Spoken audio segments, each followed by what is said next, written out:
ملزمان کے خلاف تھانہ سرور روڈ لاہور میں قتل اور دہشت گردی کا مقدمہ درج، ملزمان گرفتار۔ مزید اس حوالے سے تفصیلات بتا رہے ہیں، ہمارے ساتھ ٹیلی فون لائن پر موجود ہیں اسپائی نیوز کے کرائم رپورٹر محمد ارسلان۔ جی ارسلان، کیا تفصیلات ہیں آپ کے پاس؟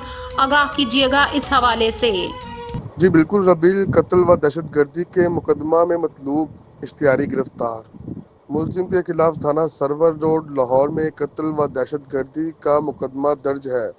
ملزم گرفتاری سے بچنے کے لیے گزشتہ 2 سال سے لاہور میں روح پوش تھا۔ قانونی کارروائی کے لیے تھانہ اٹرا کے حوالے۔ ڈولفن اسکاؤٹ ای پولیس پوسٹ ایپ کی مدد سے ملزمان کو قانونی گرفت میں لایا جائے گا، ایس پی ڈولفن ارسلان زاہد کا کہنا ہے۔ جی بہت شکریہ ارسلان۔